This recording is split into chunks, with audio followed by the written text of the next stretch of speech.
Como reza el viejo dicho, Dios hizo a todos los hombres. Sam Colt los hizo iguales. Sí. En lugar de tener una Colt de fábrica con cacha de marfil, tienes una Colt que alguien decidió embellecer e hicieron un trabajo muy malo. Rick Harrison está a punto de rechazar una oferta de $15,000 por lo que parece ser solo chatarra del viejo oeste, pero lo que no sabe es que ese coleccionista desesperado acaba de convertir una inversión de $25 en el negocio de su vida y está a punto de demostrar por qué a veces apostar por lo desconocido puede cambiar tu destino para siempre. Para entender cómo un revólver Colt perdido en un montón de basura se convirtió en $3,000 en efectivo, rebobinaremos hasta el momento en que un hombre con suéter negro y bigote noventero cruzó las puertas de Gold and Silver con la sonrisa de alguien que acababa de descubrir oro puro. Número 6. Hay momentos en Gold and Silver Pound donde la fortuna favorece a los valientes, donde una apuesta de $25 se convierte en una historia que vale miles. Momentos donde Rick Harrison se encuentra frente a frente con un pedazo auténtico de la historia americana. Y todo porque alguien tuvo el valor de apostar por lo desconocido. Esta fue una de esas veces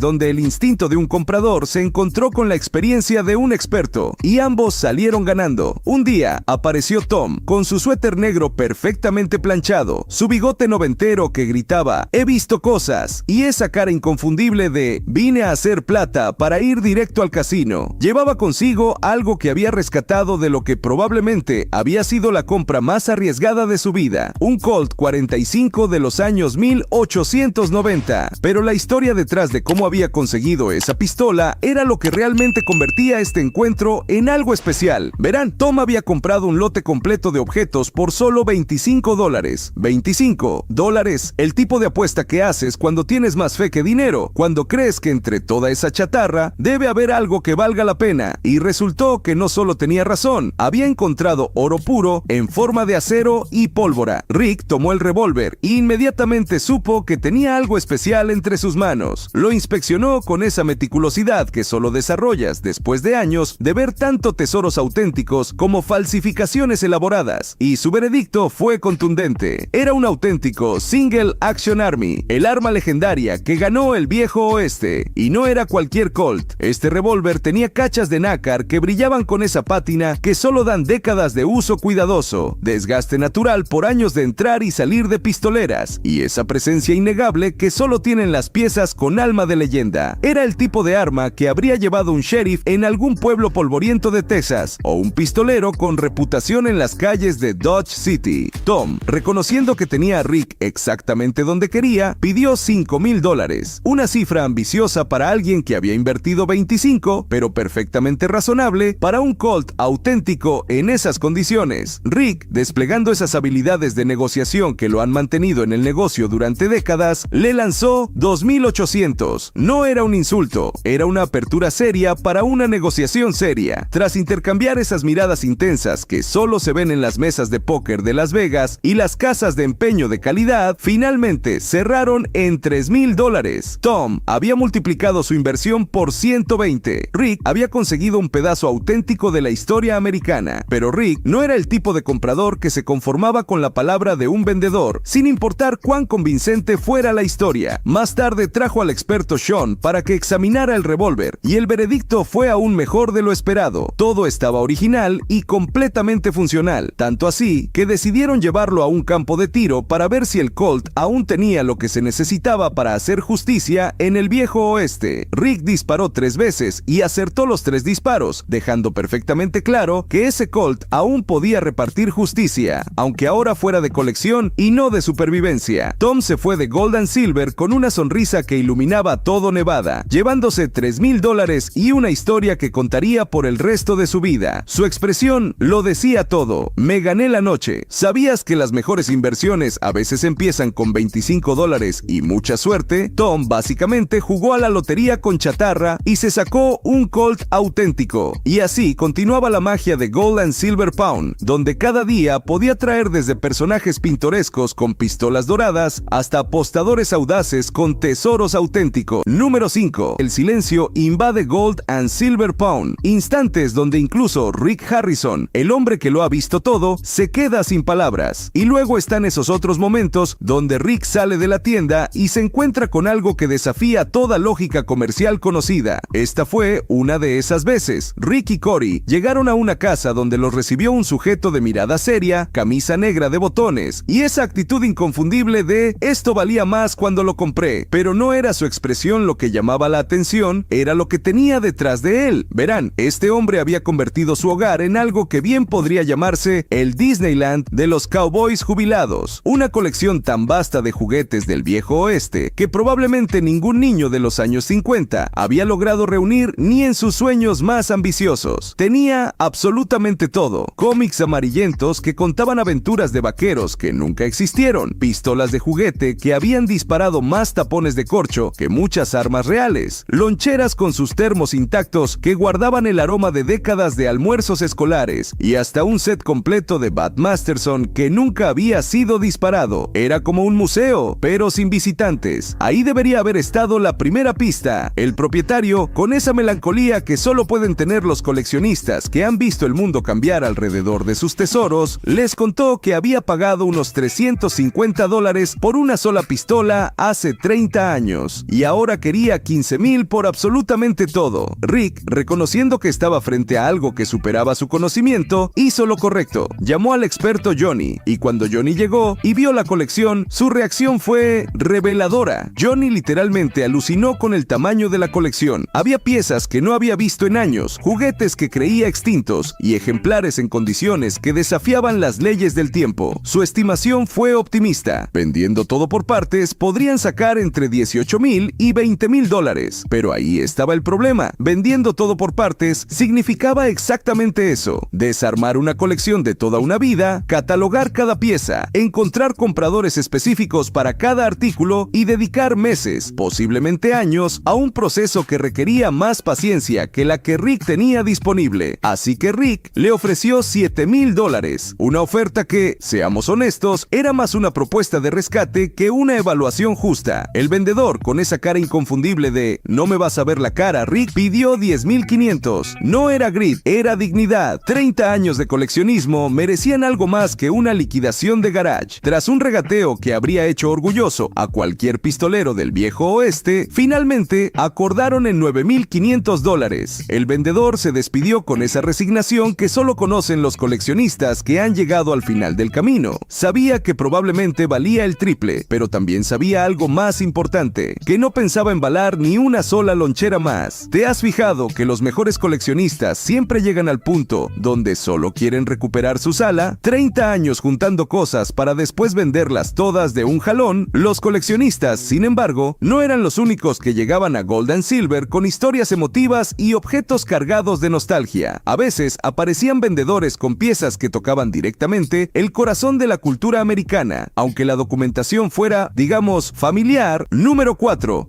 En Gold and Silver Pawn, donde la línea entre la realidad y la fantasía se vuelve tan fina como el papel de una nota escrita por la abuela. Momentos donde Rick Harrison debe elegir entre su corazón de fanático y su cerebro de comerciante. Y a veces esa decisión puede romper más que un simple trato. Esta fue una de esas veces que te recuerdan por qué la procedencia es sagrada en el mundo de los objetos de colección. Un día cualquiera, entró un señor de boina perfectamente colocada, suéter gris que había visto mejores décadas y esa actitud inconfundible de "yo vi todas las de John Wayne y lloré en todas". Llevaba consigo algo que habría hecho que cualquier fanático del western clásico se desmayara en el acto: una silla de montar supuestamente usada por el duque en persona, pero no cualquier película. Esta silla había sido usada por John Wayne en True Grit, una de sus actuaciones más legendarias. Con la voz temblorosa de un fan leal que había guardado este secreto durante décadas, el señor aseguró que la silla había sido heredada por los abuelos de su esposa. Y aquí es donde la historia se pone interesante. Estos abuelos habían sido dueños del establo que alquilaba equipos a Hollywood durante la época dorada del western. Hasta ahí, todo sonaba perfecto. Como prueba de esta conexión histórica, el vendedor presentó su evidencia más sólida: una nota escrita a mano por la abuela en una hoja de cuaderno de estudiante. Una nota que básicamente decía: esta silla la usó John Wayne, con la misma autoridad que que podría tener un recibo de supermercado. Rick, desplegando ese ceño escéptico que ha salvado a Gold and Silver de más estafas sentimentales de las que puede contar, le dijo al vendedor algo que necesitaba escuchar. Necesitaba más que eso: fotos del set, documentos de la productora, contratos firmados, recibos de alquiler, cualquier cosa que conectara esa silla con el mundo real de la producción cinematográfica. Pero el vendedor, con esa pasión que solo pueden tener los verdaderos creyentes, insistió con panza firme que su historia era cierta. La abuela no mentiría, la familia no inventaría algo así. John Wayne realmente había puesto su legendario trasero en esa silla. Rick no cedió. Y tenía razón. En el mundo de los objetos de colección, especialmente los relacionados con íconos como John Wayne, la diferencia entre una reliquia auténtica y una historia bonita puede ser la diferencia entre miles de dólares y un recuerdo sin valor comercial. Y Rick había aprendido esa lección demasiadas veces como para ignorarla ahora. El vendedor se fue cabizbajo, pero sin perder la fe. En su mirada quedaba perfectamente claro que todavía estaba convencido de que el trasero de John Wayne se había sentado en esa silla para crear uno de los momentos más memorables del cine western. Rick se quedó con las ganas de tener un pedazo del viejo oeste auténtico y con la duda persistente de si debería haber traído una lupa para examinar esa nota de la abuela más de cerca. ¿No es increíble cómo siempre hay un "mi abuela conocía a" en estas historias? La documentación familiar es el kriptonita de los tasadores, pero no toda la fe resultaba infundada en Gold y Silver. A veces llegaban vendedores que, contra todo pronóstico, habían encontrado exactamente lo que necesitaban para conquistar no solo una venta, sino el corazón sentimental de Rick Harrison. Número 3. Este episodio nos regaló uno de los personajes más memorables que jamás hayan cruzado las puertas de Gold and Silver Pawn Shop, y no precisamente por las razones que esperarías. Un día cualquiera, apareció un sujeto de cabello blanco esponjado, sonrisa pícara y actitud de galán retirado que gritaba "yo sé cosas" desde su camisa polo azul. Llevaba consigo una pistola Remington del siglo XIX que brillaba tanto que probablemente podías verla desde el espacio, completamente bañada en oro y plata como si fuera el arma favorita de un narcotraficante de telenovela. Pero la historia detrás del arma era aún más interesante que su apariencia llamativa. Verán, según nuestro galán de pelo esponjado, esta pistola había sido parte de un acuerdo amistoso con una dama recién divorciada, y cuando Rick, con esa curiosidad que lo caracteriza, le preguntó si era su novia, el tipo respondió con una sonrisa que podría derretir mantequilla: "Tengo varias amigas". Ahí debería haber sonado la primera alarma. Rick, quien aparentemente heredó más instinto para los negocios que su padre, inmediatamente sospechó del brillo exagerado del arma. Algo sobre esa Remington no se sentía auténtico, así que hizo lo que debería haber hecho desde el principio: llamar a un experto antes de que las cosas se pusieran interesantes. El especialista llegó y confirmó que efectivamente era una Remington modelo 1893 auténtica, fabricada entre 1893 y 94. Hasta ahí, todo bien, pero entonces llegó la parte que cambiaría todo el panorama. El experto reveló que el arma había sido completamente restaurada en los últimos 40 años, y cuando digo completamente, me refiero a que le habían hecho de todo: grabados nuevos, baño dorado completo, cachas reemplazadas. Básicamente, habían tomado una pistola histórica y la habían convertido en el equivalente armamentístico de un Cadillac con llantas de oro. Su valor estimado rondaba entre $8,000 y $12,000, dependiendo de qué tan desesperado estuviera el comprador por tener un arma que pareciera sacada de una película de vaqueros de bajo presupuesto. Naturalmente, nuestro galán pedía $15,000 por ella, pero después de una negociación que incluyó más sonrisas coquetas de las que cualquier transacción comercial debería requerir, Rick le ofreció $6,000, y aquí viene la parte que definió todo el episodio. El vendedor aceptó encantado. Su frase final lo dice absolutamente todo: "yo quedo feliz y mi amiga también". Rick cerró el trato y probablemente también consiguió una historia que definitivamente no iba a contar en casa. Pero la verdadera lección aquí no fue sobre pistolas restauradas o valores de mercado. Fue sobre cómo a veces, en el mundo de las casas de empeño, las historias más interesantes no son las que involucran los objetos, sino las que involucran a las personas que los traen. ¿Has notado que las armas más brillantes siempre vienen con las historias más turbias? Es como una regla no escrita del coleccionismo: mientras más oro tenga, más drama personal incluye. Pero si creyeron que los personajes pintorescos habían terminado por ese día, se equivocaron llegaron. La siguiente historia que cruzaría por esa puerta vendría acompañada de documentos oficiales y una narrativa que sonaba demasiado perfecta para ser verdad. Número 2. A veces los objetos más fascinantes que llegan a Gold and Silver Pawn Shop no vienen solos, vienen acompañados de historias tan elaboradas que podrían ser guiones de película, si no fuera porque la realidad tiene una forma muy cruel de arruinar las mejores narrativas. Un día apareció David, un tipo con esa cara inconfundible de "mi cuñado trabaja en la Casa Blanca", y vestido con un polo azul marino que gritaba domingo familiar desde kilómetros de distancia. Traía consigo algo que habría hecho que cualquier coleccionista de memorabilia presidencial perdiera la compostura: un sombrero de vaquero supuestamente usado por el mismísimo Ronald Reagan. Pero la historia detrás del sombrero era donde las cosas se ponían verdaderamente interesantes. Según David, este no era cualquier sombrero, había sido un regalo personal del presidente de Brasil a Ronald Reagan en 1982 durante una visita oficial, y él, por supuesto, lo había adquirido de la fuente más confiable posible, la hija del asistente del presidente o del amigo del primo del jardinero, algo así. Ya saben cómo son estas cadenas de custodia presidenciales. David no había llegado con las manos vacías, tenía todo un arsenal de evidencia: recorte de periódico, carta oficial y una fotografía de Reagan usando un sombrero similar. En el mundo de las casas de empeño, cuando alguien llega tan preparado, o es completamente legítimo, o está tratando demasiado fuerte de convencerte. Rick, con ese ojo para los detalles que lo ha salvado de más estafas de las que puede contar, notó algo que David esperaba que pasara desapercibido. La carta tenía fecha del 83, no del 82 como había afirmado la historia original. Ahí debería haber terminado todo, pero David, con su mejor poker face y la confianza de alguien que había ensayado esta explicación frente al espejo, declaró sin pestañear que había sido un error de tipeo. Clásico, porque todos sabemos que los documentos presidenciales oficiales están llenos de errores de tipeo que cambian años completos. Rick se encontró en una posición incómoda, aunque una parte de él quería creer en la historia, porque, seamos honestos, sería increíble tener un sombrero presidencial auténtico. Sabía que no podía vender algo cuya documentación no cuadraba. En el mundo de los objetos de colección, especialmente los presidenciales, la procedencia es todo, y cuando la procedencia tiene agujeros, el valor se evapora más rápido que el agua en el desierto de Nevada. Así que Rick tuvo que hacer lo que menos quería hacer. Le dijo a David que no podía hacer nada con el sombrero. David se retiró educadamente, manteniendo esa dignidad que solo poseen las personas que genuinamente creen en sus propias historias. Aunque en su mirada quedaba perfectamente claro que todavía estaba convencido de que Ronald Reagan había usado ese sombrero para espantar comunistas en algún rancho de California. Rick lo despidió con una mezcla de nostalgia y realismo, rematando con una línea que capturó perfectamente el espíritu del momento. Lo que quería en realidad eran los jelly beans. ¿Sabías que los errores de tipeo en documentos presidenciales son como los unicornios? Todo mundo habla de ellos, pero nadie los ha visto realmente. La tienda apenas había tenido tiempo de recuperarse de esa desilusión presidencial cuando la realidad decidió contraatacar con algo completamente diferente. Alguien que había convertido su casa entera en un monumento a una obsesión que pocos entenderían. Número 1.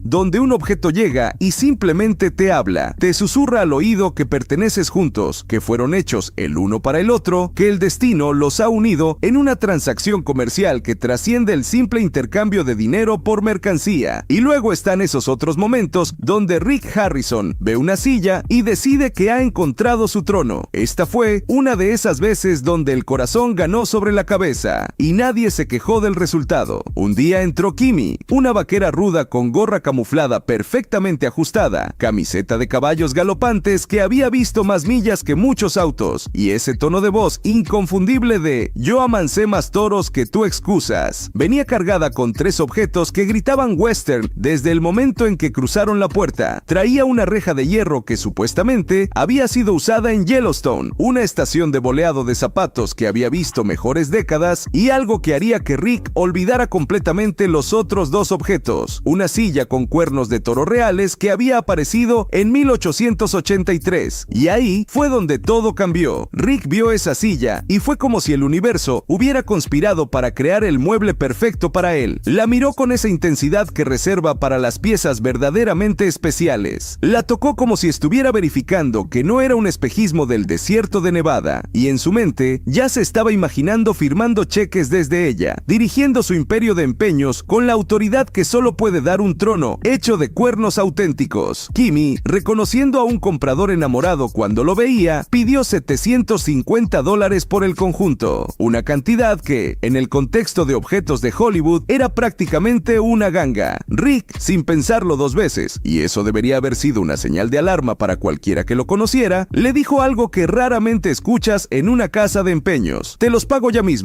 Esta silla, grita jefe ranchero. No hubo regateo, no hubo consulta con expertos, no hubo la típica danza comercial que caracteriza las transacciones en Gold y Silver. Rick había encontrado su silla y esa silla había encontrado a Rick. Cory, observando a su padre acomodarse en su nuevo trono con cuernos, no pudo evitar burlarse un poco, pero incluso él tuvo que admitir algo que era innegable: su papá realmente lucía como un Big Hoss legítimo sentado en ese trono western. Era como si la silla hubiera sido diseñada específicamente para el trasero de Rick Harrison. Kimi se fue de la tienda con una sonrisa que podía verse desde Las Vegas, llevándose su dinero y la seguridad absoluta de que esa silla había encontrado exactamente el trasero correcto. Había logrado algo que pocos vendedores consiguen: una venta donde tanto el comprador como el vendedor sabían que habían hecho el trato perfecto. ¿Has visto cuando alguien encuentra exactamente lo que necesita sin buscarlo? Rick vio esa silla y fue amor a primera vista, aunque costara $750. La felicidad de Rick con su nuevo trono apenas había comenzado a asentarse cuando la fortuna decidió sonreírle a otro vendedor. Pero esta vez no sería solo suerte, sería el resultado de una apuesta arriesgada que cambiaría completamente las reglas del juego.